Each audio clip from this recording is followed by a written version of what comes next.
Welcome to Penny for Your Shots, Conversations and Cocktails with Brilliant Women, the podcast where we uncork the stories and insights of exceptional female leaders from all walks of life.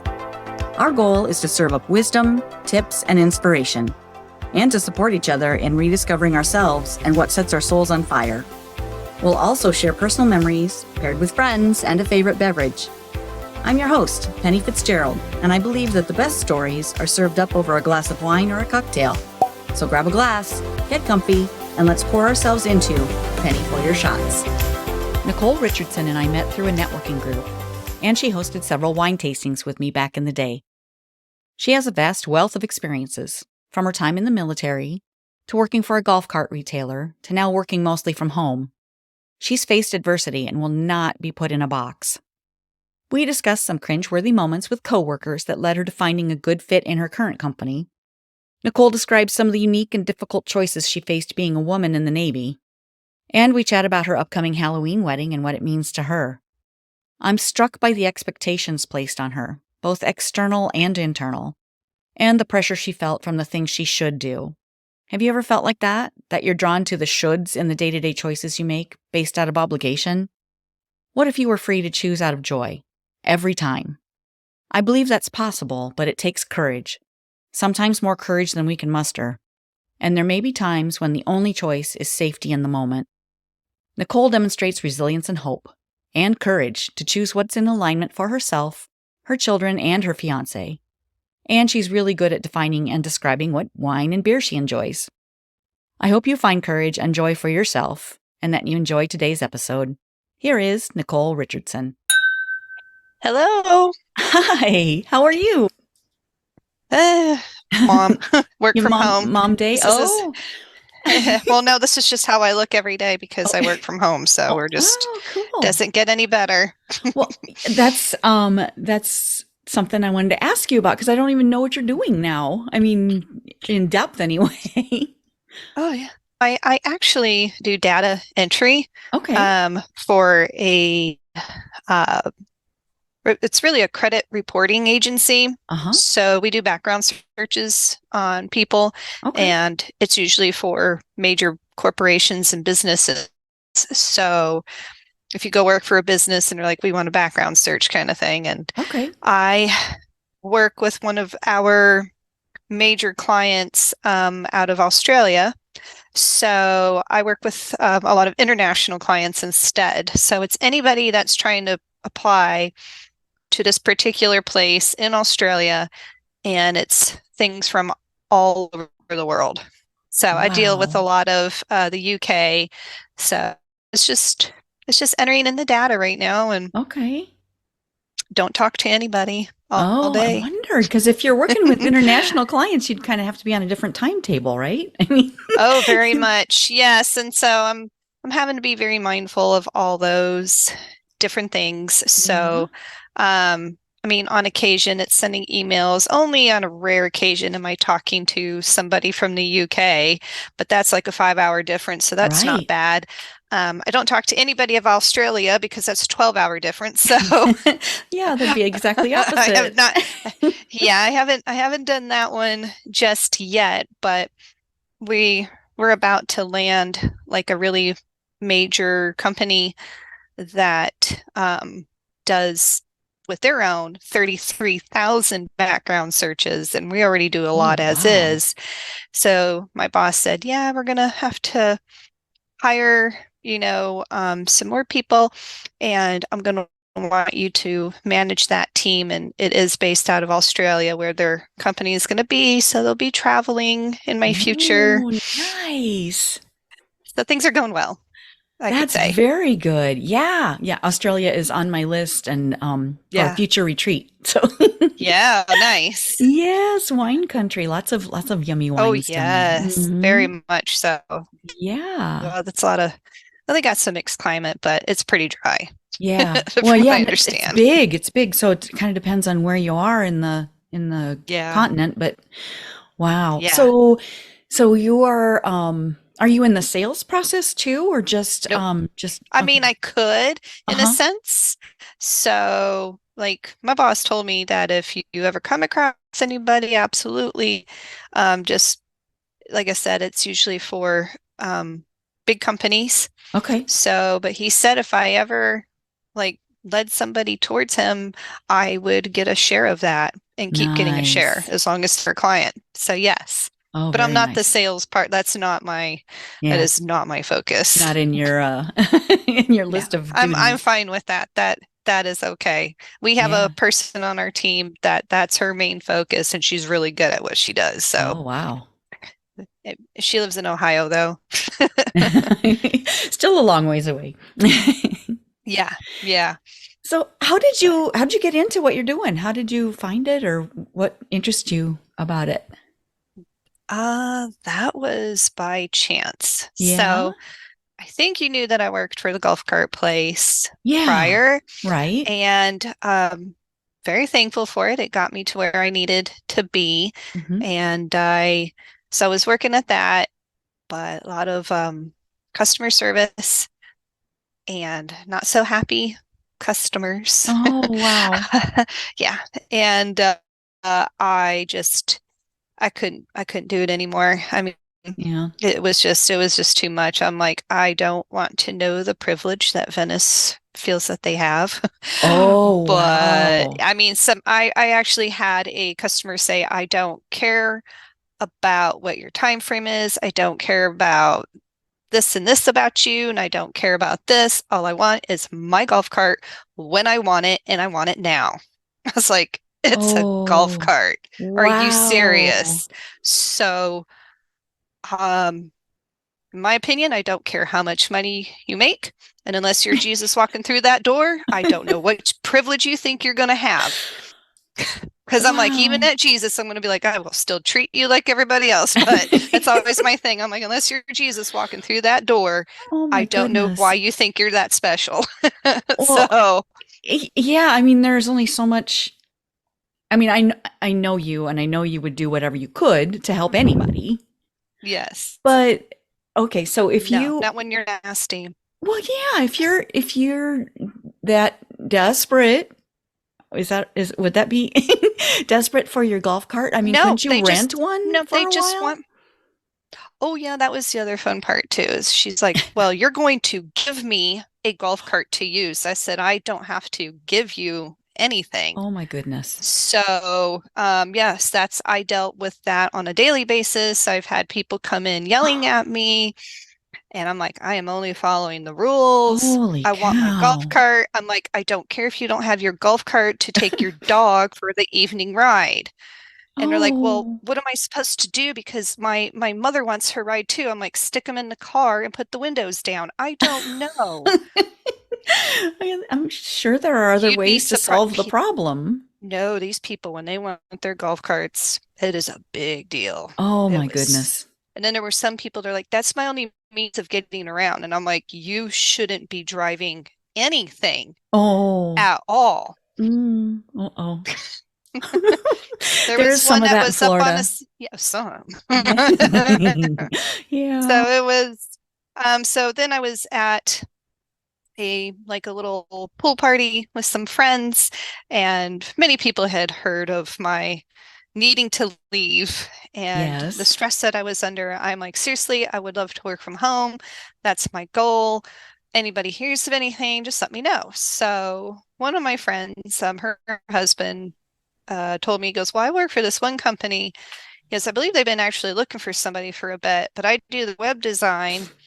And he goes, I don't know what they pay. I don't really know exactly what it is you do, but here's the number. He's a good guy. Just give him a call. So I gave him a call, and he goes, yeah, sure. Just come on in for an interview. And I actually took an extended lunch break in my in my golf cart shirt, and I went down. I'm like, you're just down the road. I will be there if that's okay with you. And Hmm. he said, sure, come on in. And so I talked with him. He's like, well, what has you wanting to leave where you're at? And I'm like, and he goes, you know what? No, never mind. I get it. Okay, I understand. I said, Oh my I just gosh. need to go. I can't do it anymore. It's a Mhm. lot for me. I don't care for this customer service part of this aspect. And I said, I want to work from home. He goes, well, that's good because eventually we're going to work from home and you won't have to talk to anybody, like at all. So he goes, everything you're doing is just pure on the computer. And so that's just kind of how it started to Wow. go. And he treats everybody equally. He is a great boss. Oh, When my nice. coworkers have been there for 14 years or so, and they said, Mhm. this is the best boss you'll ever have, Oh, they were not lying. And wow. he does. He treats you well. He listens to you. All he asks is for you to be honest with him, Hmm. and you just have to do that. He's not a person to mess with. We found that one out. So he Oh, had a business partner of 20 years. She mouthed off too many times and she got really upset and said, well, I'm just going to quit. And he goes, okay. Next day, she's trying to call to apologize. He goes, nope, we're done. I'll cut you your share. Good luck to you in your new future. Done. wow. He goes, nobody's going to mess around with me. I don't have time for that. I'm Oh, like, holy noted. cow. Yeah. So it had been So, building for a while and like a tension between just the yeah, two of just, them oh, or yeah. Oh, no, this lady, from what I understand, was just a handful to begin with. oh. So Mm. just kind of how it went. Well, she So made the decision. he, yeah, she knows she still got her share. So, Oh, wow. and of the business, and but things, they're growing more now, and so while some things are bad, things turn out usually for the better. You Yeah. just got to go through that storm at the time. Yeah, exactly. Exactly. And they usually ends up being way better deal than before. And you just, yeah, getting Yeah, through it sometimes is yeah, a little hairy. just a little. Just a little. Yeah. Oh my gosh. Wow. So how long were you with the golf cart company? That's a good question. What was that? 2 years then? Yeah. Yeah, I think I managed at least 2 years. Mm. And then, yeah, and then I just came to them. I had told them, I said, thank you. However, because my Hmm. thing was, is you don't burn bridges because you never know what the future will hold. Right. So any job that I have recently left, it was always making sure I'm going to get paid more because that was much easier to say. And I flat out had a boss say, I understand. I can't pay you that. I wish you Hmm. luck and I'll give you any recommendation you ever need in your future. So, but he's like, I can't do that. I'm like, Hmm. I get it. Okay. So I told the golf cart place, I'm like, they're offering me X amount of dollars and it's more than here. So, and I'm going to eventually work from home. And the lady goes, yeah, I don't blame you. She goes, I'm going to be honest. I'm kind of surprised that you were even working here. She goes, I felt you had too much talent to be here to begin with. Oh, So she goes, I'm really happy for you. yeah. And whatever you need, I will recommend for you as well. Cool. So leave on good terms. But I don't see Yeah. myself leaving this job anytime soon. I'm pretty happy.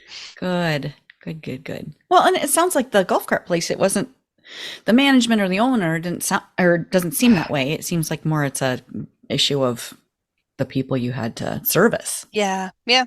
It was, well, some of the workers, but Mm. I because I worked in the service department, so that was, like a car repair shop in a Mm-hmm. sense for your Mm-hmm. golf cart. So we've got the manly men, Mm-hmm. is that I that I like to say, and we don't like women coming in and trying to give me orders. Oh my So gosh. there was one in particular that dropped F-bombs every so many words, and he would yell. And one day he yelled at me and dropped some F-bombs and that and yelling at me. And I looked at him, I'm like, oh, we're not going to do this. So I don't like to do this in a workplace, but after being working with him for a bit, I'm like, apparently I need to speak your language. So Mm. I dropped the F-bombs and Mm-hmm. said, you will never talk to me that way. If I wanted you to talk to me this way and yell at me, I would have stayed married, kind of Oh thing, God. jokingly. I'm like, I don't need your attitude. You're not giving it to me. Talk to me right. We're done. And so even after that, we had another guy that worked with us in service, and he wasn't in there at that time. And he goes, "You look really mad, Nichole. What happened?" And I told him what happened. He goes, Yep, nope, nobody's going to mess with my girls. In service department, walked in the back. He came back. He goes, problem fixed. Oh, Because they won't talk to you that way anymore. And he goes and looks at the other lady that worked with. He goes, you either. We're like, he goes, no, you girls take enough, and we do not need to have our coworkers talking to each other like this either. right. This isn't okay. Right. So, so I worked with some good people. Yeah, it sounds like it. It sounds like it. And Mm-hmm. and I just the thing that the thing that's going through my head right now is, okay, you already fixed it, and then he went and fixed it like a man. Yeah, he fixed it. Gotta put it. Yeah, that's what I told him, and he was fun to tease like that too. I'm like, you got to take the manly stance. He goes, oh, let me tell you about that. He goes, my wife is just the go-getter. Do this. He goes, I come home, she's got a ladder up on the house, and she's painting the house. And he's like, he looks at his wife. He's like, hun, I'm the man. I wear the pants in the family. Let me be the man for the moment. She's like, oh yeah, sorry. She's like, thank you. Let me be the man. How about you just pour me another drink? Yeah, he was funny. He was pretty good. He goes, I'm really sensitive. But he goes, I always have to remind my wife, like, hey, come on, I'm the man. Oh man. And she's like, then do it. So I miss some of those people. They were fun. Yeah, it sounds like some of them were pretty awesome. Yeah. Always it was interesting. Yeah. Always interesting. I have heard so many places lately the same thing, that you are the sum of the 5 people you hang around the most with. And most of us spend most of our time at work, if we're working in a corporate job or in a store or in an office or whatever. So, hanging around those people, yeah. I mean, that would get old. It was making me very even more cynical and just more sarcastic. I mean, I'm already bad as it is. Don't feed into it. And I'm like, I just don't like how I'm feeling. Yeah. And now I don't have anyone around me. So I'm like, yeah, you're working by yourself. Mad, it's my own device. Yeah. Yeah.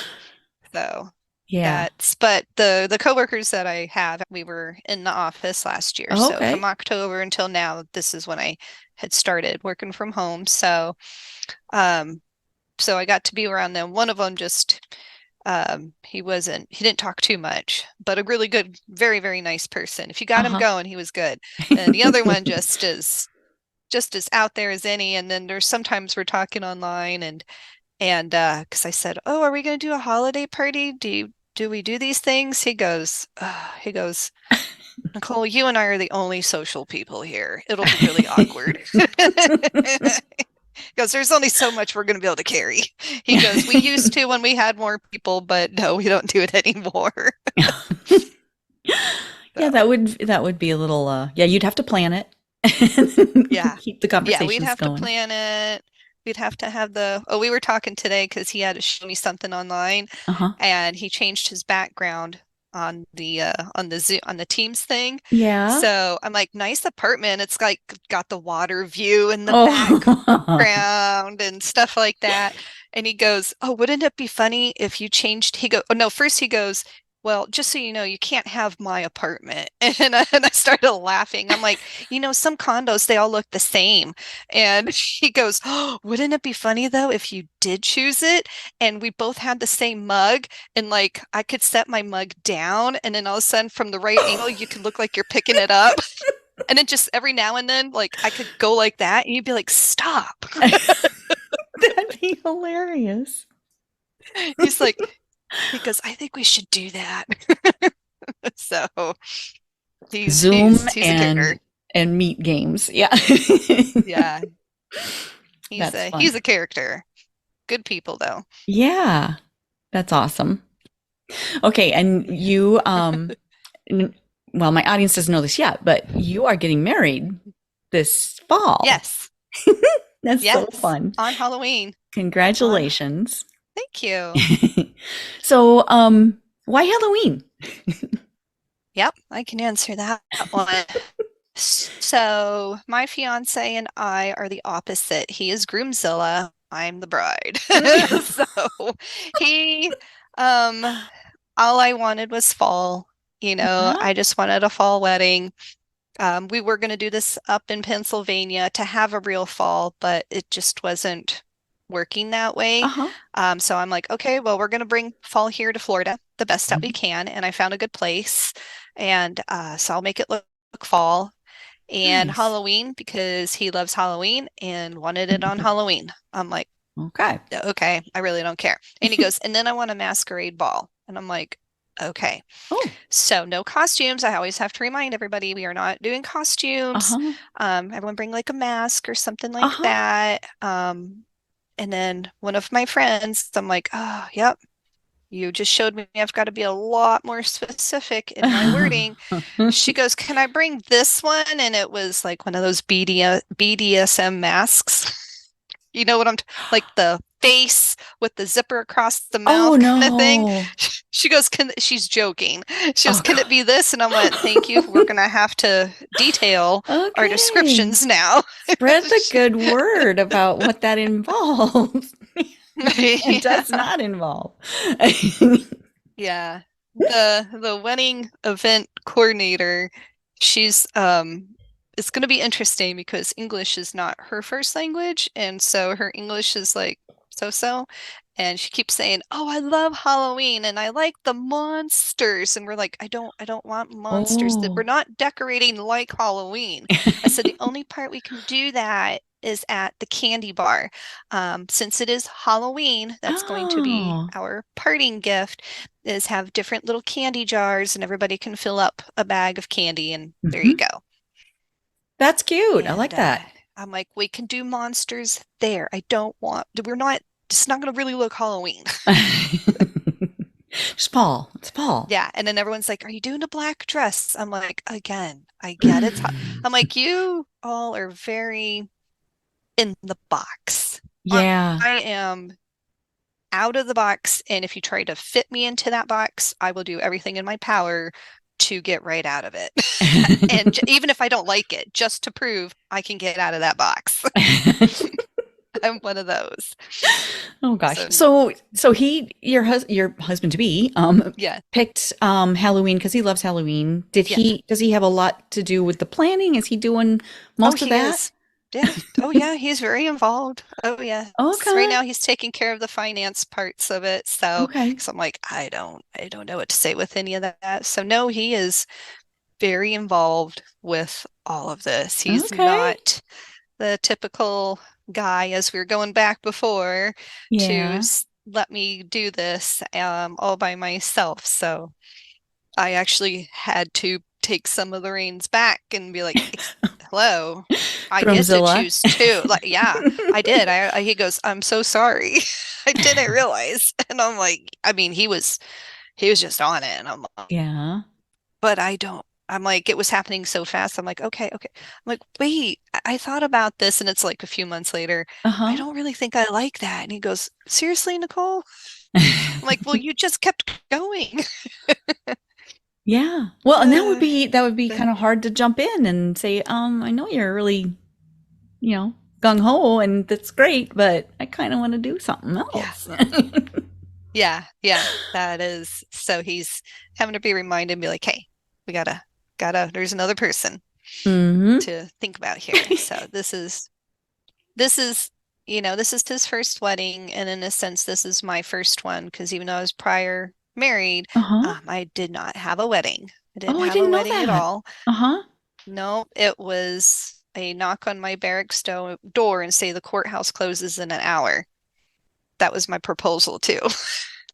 Oh, wow. So yeah. So I was married at the courthouse with no family or friends. It was the lady who signed the paperwork. And that was that. So they tried to do like a reception thing.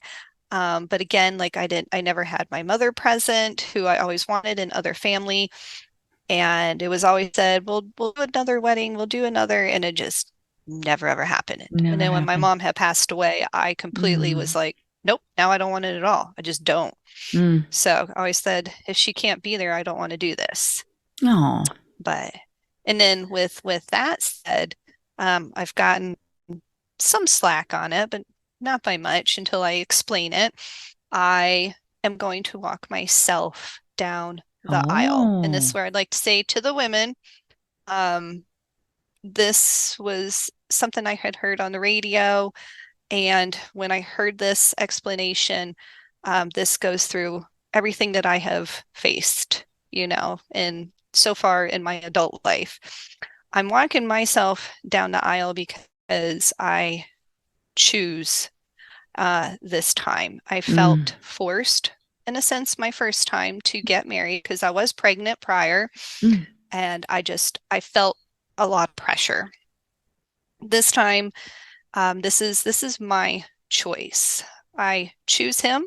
I always tell my fiance, I don't need you in life. I can take care of myself. And sometimes he looks a little hurt. And I said, but hear me out. I choose for you to be in my life. You enhance my life.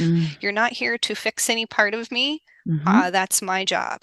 But you enhance other parts of my life, and I'm very thankful for it. So I choose you, and therefore I choose to walk down the aisle by myself because I choose to be with you.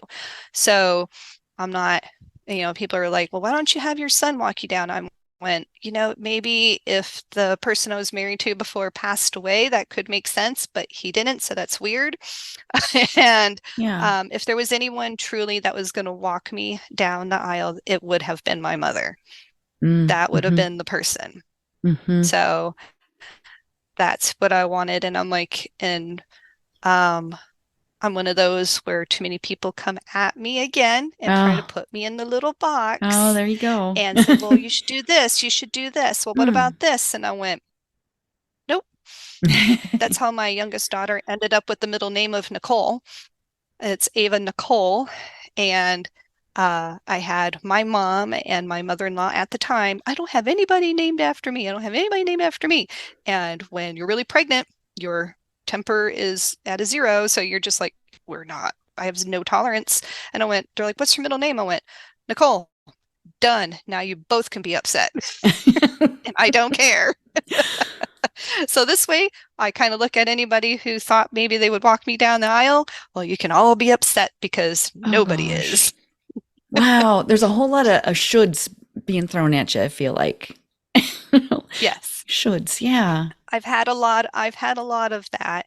And it's taken a lot in my life to get away from that. It still happens, of course. Yeah. And I'll fall prey to it. And, I always say you can't have regrets because what I know now, I didn't know then. I made the best choices with the options and knowledge I had then. Exactly. So now I can't judge my past self. Why you could have done this. Well, I didn't feel that then. So no, I couldn't.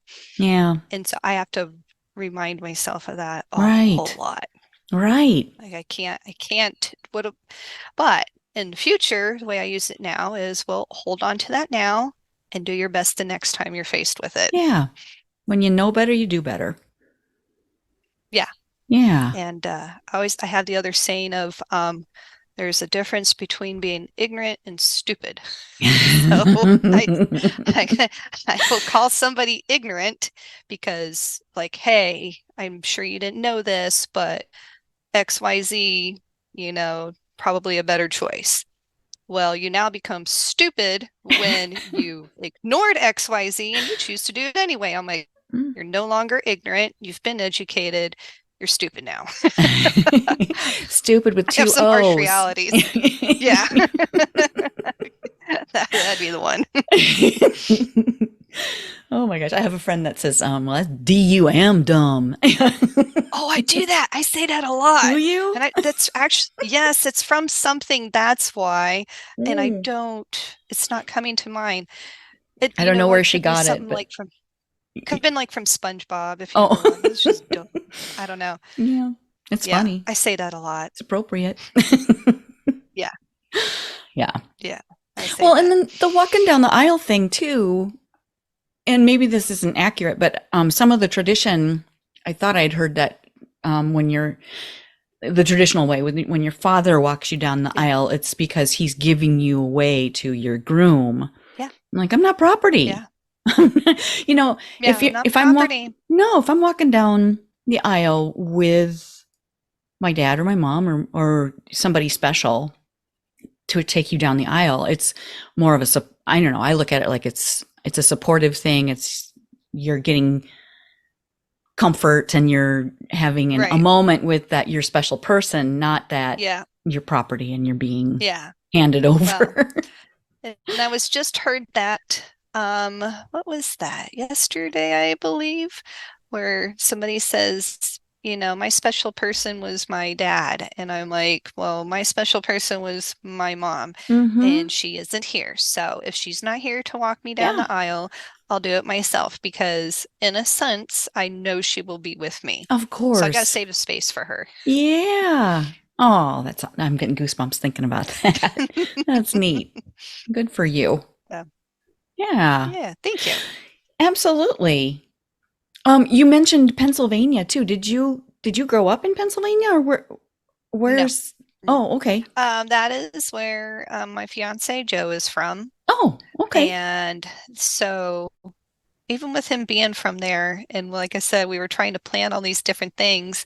I'm like, well, what's around here? What's this? What's this? And so his sister out there was trying her best to help, and it just was not working. Not coming And it together. also felt like it was starting to take away from the experience. You know, Oh, I'm having somebody else go look at all the venues. oh, yeah, I'm having somebody else look at all the menus and somebody else, interview the people for the flowers. I'm like, I've got to be there to see it. yeah. And pictures, you can get a sense, but when hmm you're physically there to look, it's encompassed more. Yeah, yeah. And I'm like, that's being taken away. And Mm. went back to what I was stating, I'm like, nope, I'm just not doing it. So he supported me 100%. And he goes, that's fine. I'm like, we have enough connections here. We both networked. We were able to work things out. So why don't we do it? And he's like, Yeah, absolutely. So yeah. that's what we're doing. I Good know for we're you. making possibly some family members there upset, but again, There's that should that's thing all right. again. Yeah. Yep. Yeah. It's your And I day and I and had yeah, it's not like it's just a party. I mean, if you were planning yeah, just, no, any event like maybe a reunion or something, but it's your day, yeah, it's your wedding and yeah, yeah. So I'm like, that's fine. You good can't for make you. it. I got plenty of other people that could. Have a good day.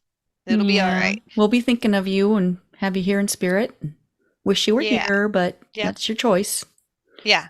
We're hoping to get somebody to maybe, live stream it for us Oh, as well. cool. Yeah. Because like my grandparents, they're not well enough to travel and Mm, they would have loved to have come. So to help people like that in our family, we're going to see if we can do that. And then I that's have some awesome. friends that also they live far and for health reasons too, it's hmm just not as easy for them to travel. And I'm like, those I understand. That's completely fine. Yeah, So we absolutely. want to, though that's not a should. Right, So right. this was like, no, we genuinely care and want to include you the best that we can. Yeah. Oh, that'd be great. Okay, I know this about you, but my audience doesn't know this. You mentioned barracks. You served Hmm. in the Hmm. military. Can you tell us about Yes. that a little bit? Sure. I was in the Navy, and that was from 2000 to 2005. I had to do a 5-year commitment because I chose the rate of a hospital corpsman. So they Mm, counted as a year of training.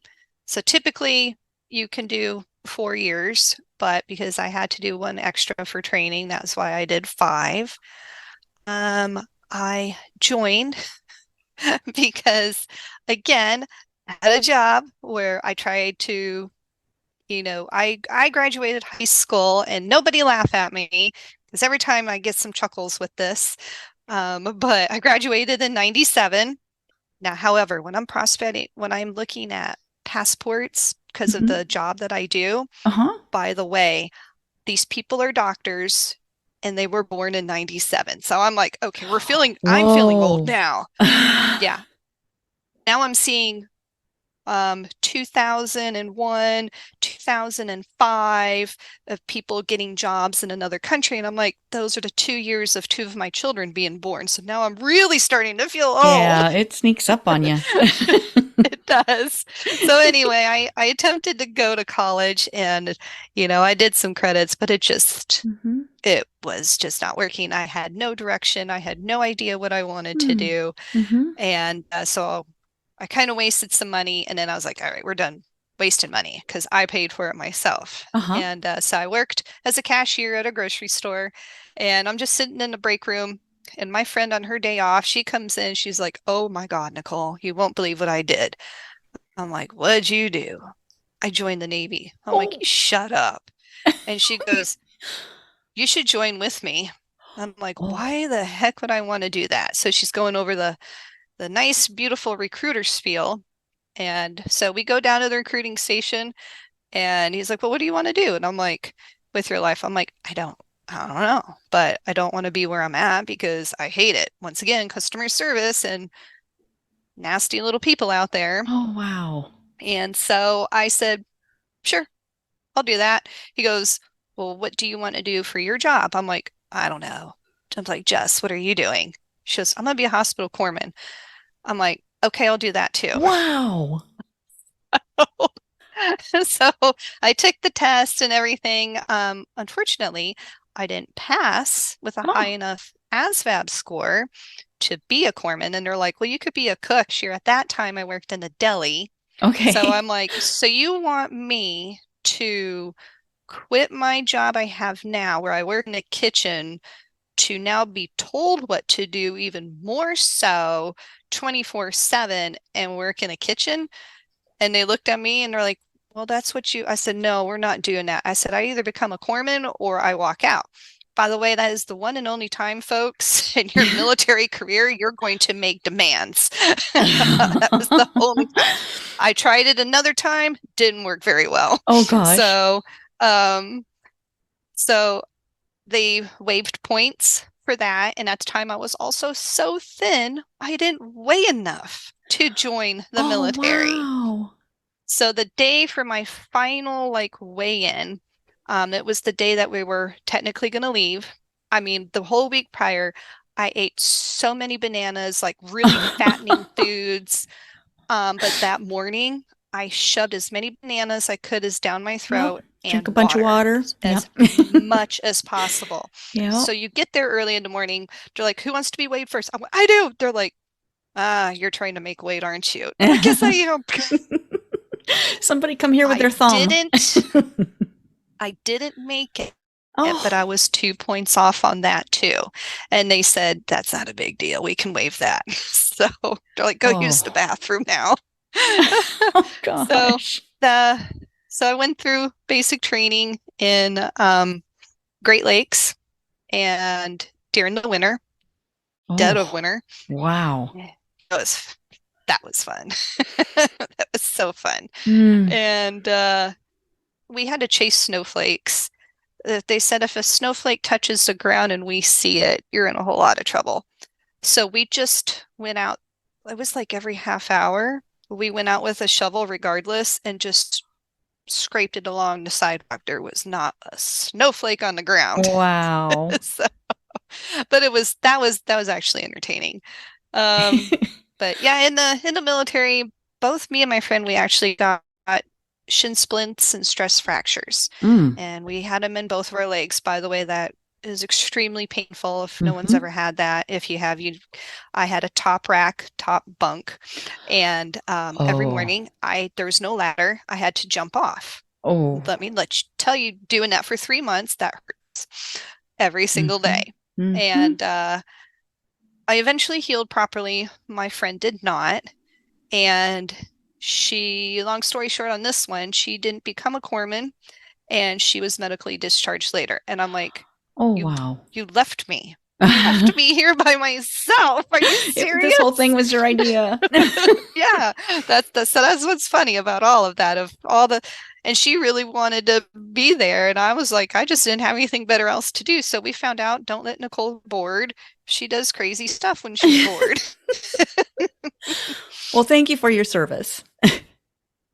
You know what? And I have to tell you, Penny, and all the listeners, thank you for your support. Because I have met veterans, especially from the Vietnam era, and those were the type of people, actually, one in particular, I don't remember his name, changed my view on being a veteran completely around. But, he goes, when I came home, I had no support. There was nothing. I was called baby killers, all the other horrible things. And he goes, do you know how many people I saw die? Do you know, I did see children die. I've seen people blown up. And so he goes, we fought hard for you to have the support you have now. Because I used to go, I just served 5 years. He goes, you didn't just anything. Right. You served 5 years when nobody else did. You understand that at any given point, you could have been called to go away and you would have never come home. So he goes, that could have happened at any point. And I faced that situation. And shortly after, my husband at the time got deployed. And then I had my son, and they're like, well, you have 24 hours to figure out what's happening. That they didn't care. You knew about this, about being in, to figure out where he's going. I don't remember how it got worked out, but I didn't get deployed. So that was a very, very, very challenging time. Holy and it cow. Also brought on a whole bunch of anxiety. So I will never tell anybody you didn't just anything. And I never appreciate when anybody says, oh, you only served there, you only did this. Like, well, okay, well, congratulations on making it to retirement and doing all these accomplishments. I accomplished what I needed in 5 years. I don't know. But I'm like, don't downgrade my service. And I've had that a lot. And I've had previous family members do that to me as well. So I won't do that to anybody. So I always say thank you for the support from everybody, because some people just never had it. They didn't have it at all. Wow, that's sad. It's very sad. Yeah. Well, and that you had 24 hours to figure out what you were going to do about, you have a baby. And yeah. So that was one of the, remember how I said earlier that I found out where you can't make demands? I said I found out later. Oh, yes. That you can't make one. So in the military, after a lady has her baby, you go back to work 6 weeks later. Oh, wow. Nothing can be done about it. So any mommies out there knowing how that looks, having a 6-week-old baby that you're sending off to a daycare, and hoping for the best as a first-time mother, I was still very, very emotional, and hormones are still pretty strong 6 weeks after giving birth. And I had a higher ranking enlisted person bring me into the office, and I don't know what brought it upon, but he's like, just so you're aware, I know you're back from your maternity leave. I'm like, yes. Well, your baby was an issue to you in your sea bag, so therefore he's not the Navy's problem. So I hope you have everything lined up if you ever get deployed. And I don't ever want to hear of any concerns with daycare. That's not our problem. Oh, no. I looked at him. So let's see, I think I was an E3. I looked at an E8. That's good up there. And I said, well, I'll tell you what, if I'm concerned about who's taking care of my child and that affects on how I work, it is the Navy's problem. Not what you say, by the way. He looked at me and he goes, called me by my name and my rank and said, you better know your place right now and don't ever say that again. I'm like, got it.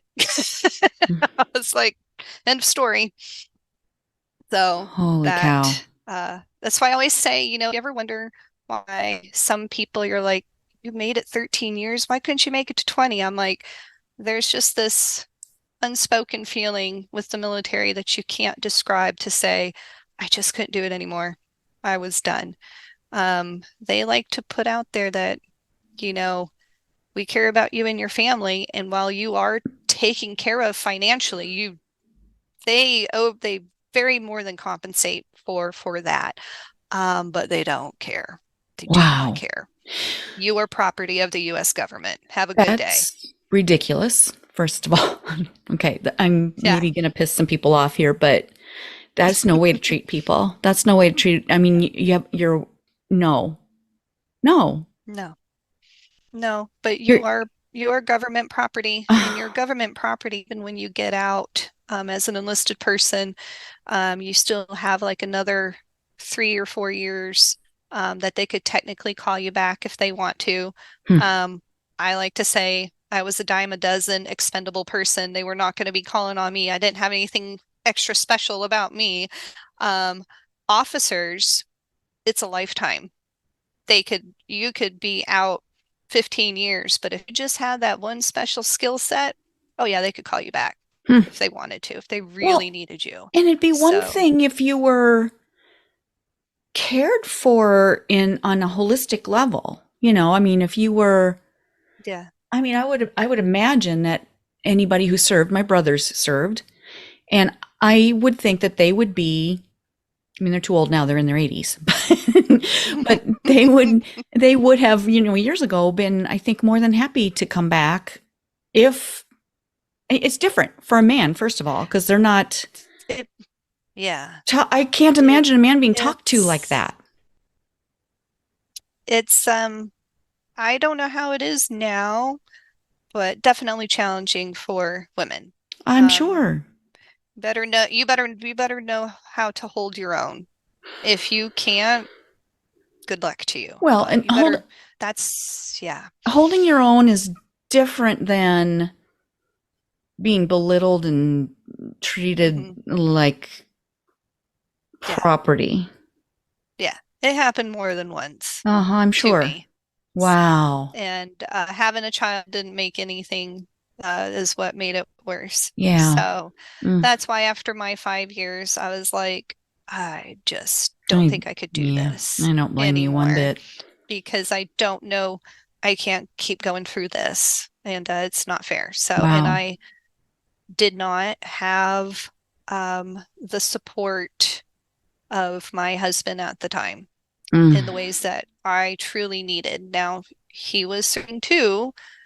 However, just still he tried, but it was not the support that I needed. It felt like I was a single mom the entire time. Yeah. So you're constantly worried with work and having to be there for that. And then you come home and you just don't have the support that you need.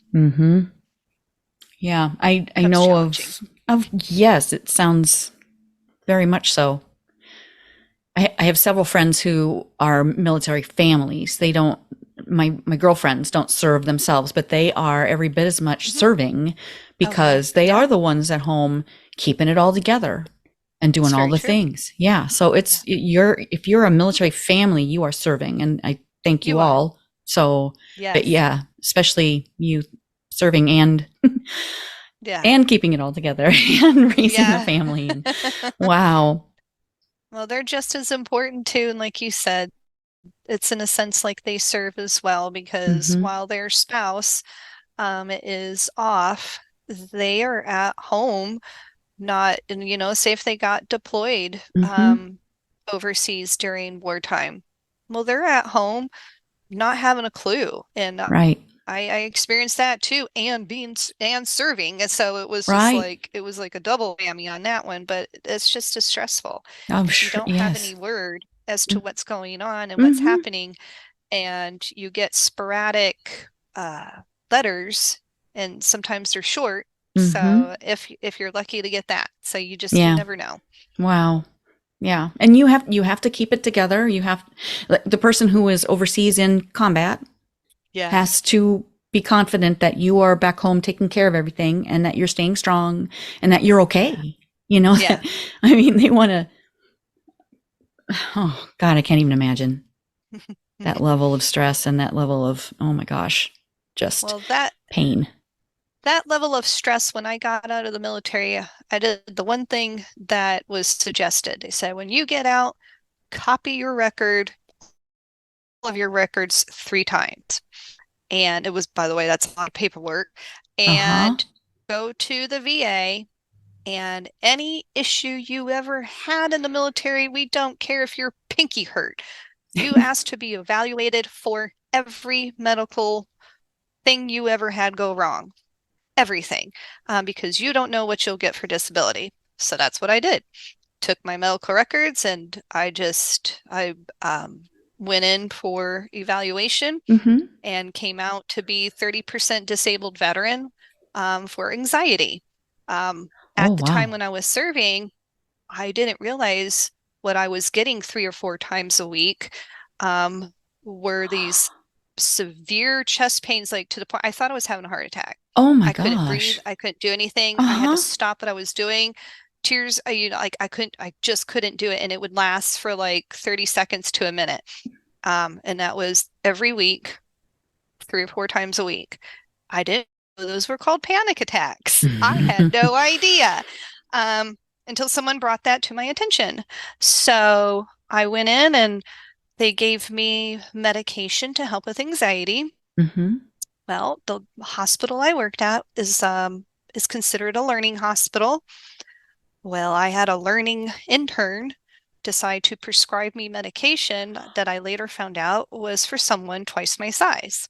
I was wondering why I had no care in the world. I had no feeling.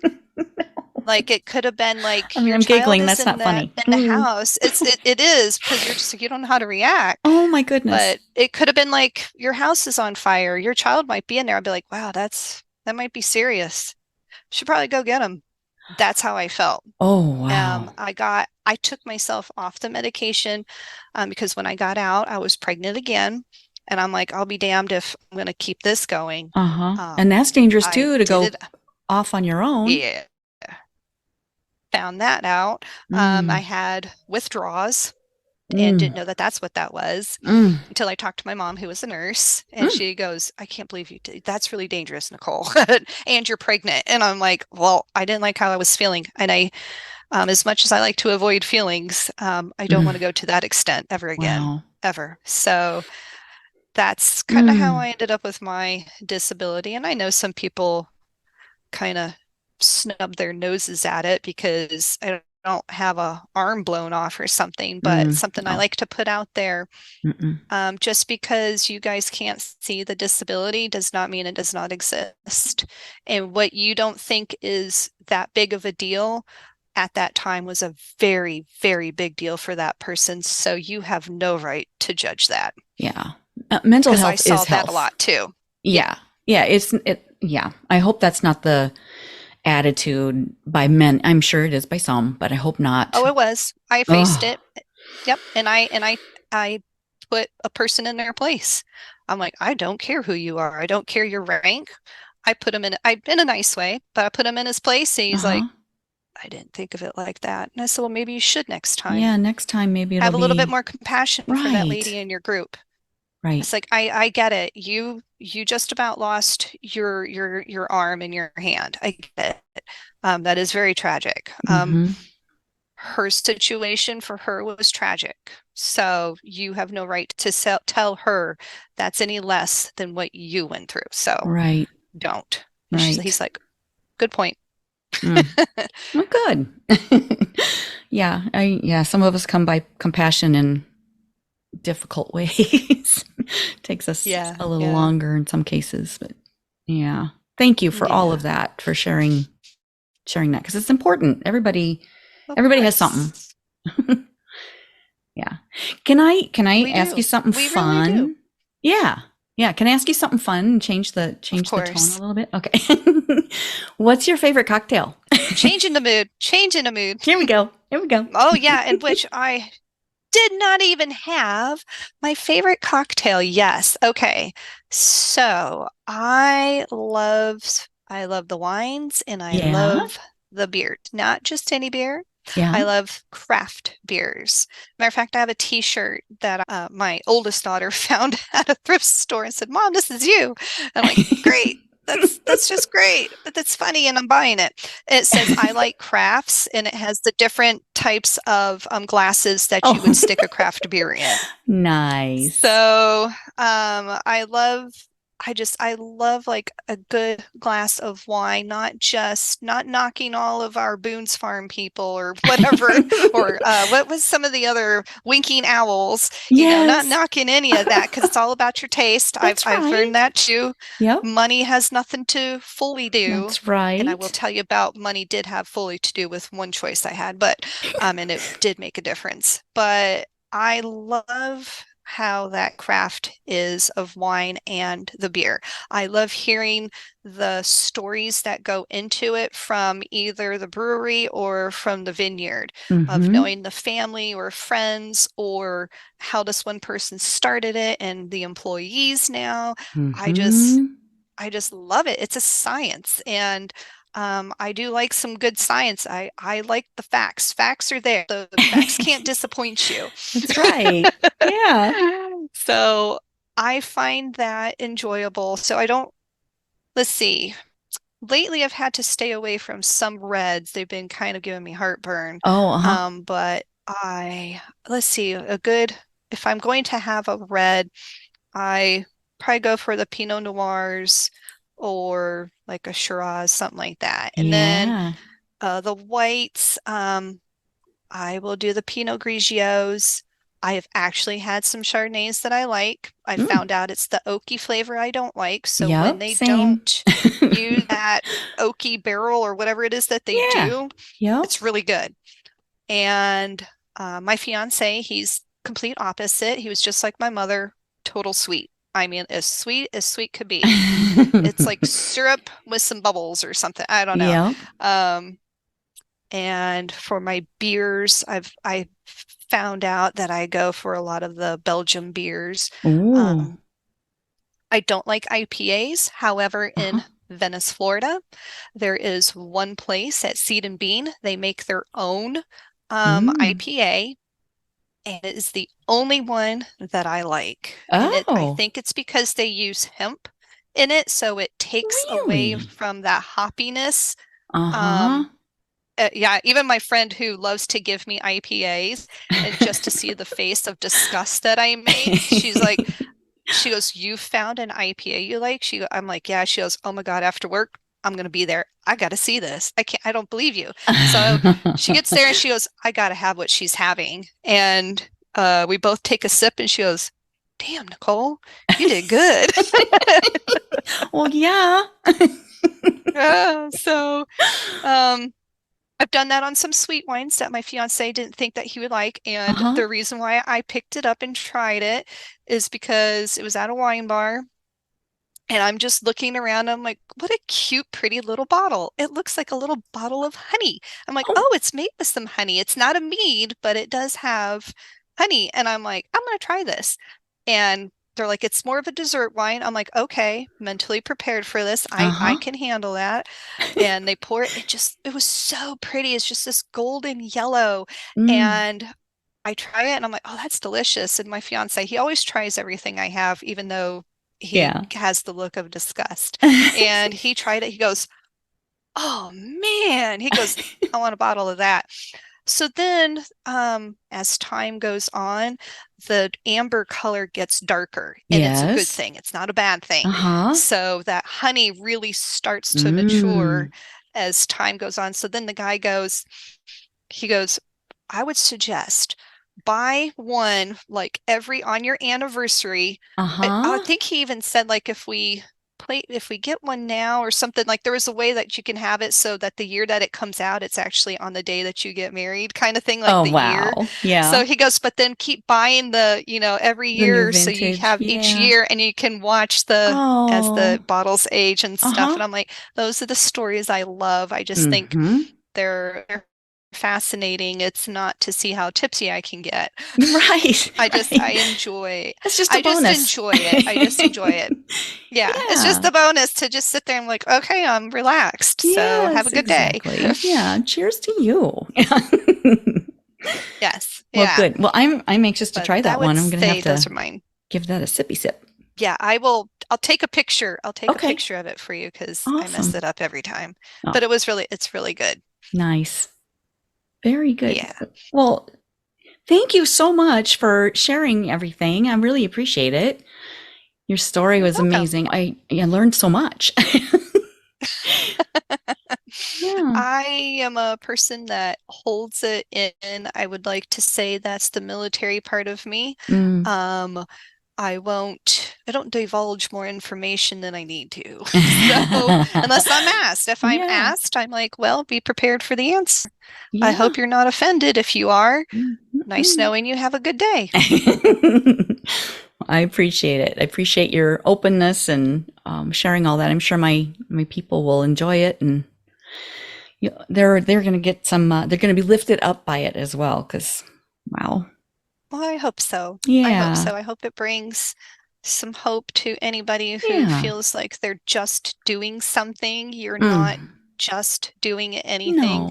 You make a difference, no matter how minor our society wants to call it, but it makes a difference. You make a difference being in that little shop that all the tourists go to, because if you weren't there, they wouldn't have that cute little shop to go into because there's nobody to work. But you made somebody's day so much brighter by just being there and selling them their cute little bracelet or Florida t-shirt. You know, you don't know. Yes. Yep. You brighten somebody's day and you may not even know it. Exactly. And I try to remember that. So yeah, good. I try to hold some sarcasm back. Some.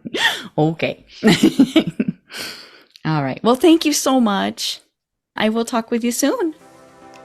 Okay, Penny. Right. Thank you. Thank you. Take care. You too.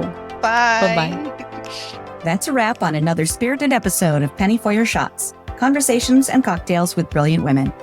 I hope you've enjoyed the intoxicating blend of wisdom, wit, and wonder that these incredible women bring to the table. Check out the show notes for links to resources referenced in today's episode. And remember to subscribe and raise a glass with me every Thirsty Thursday as we continue to serve up inspiration, celebrate resilience, and reignite the passions that set our souls on fire.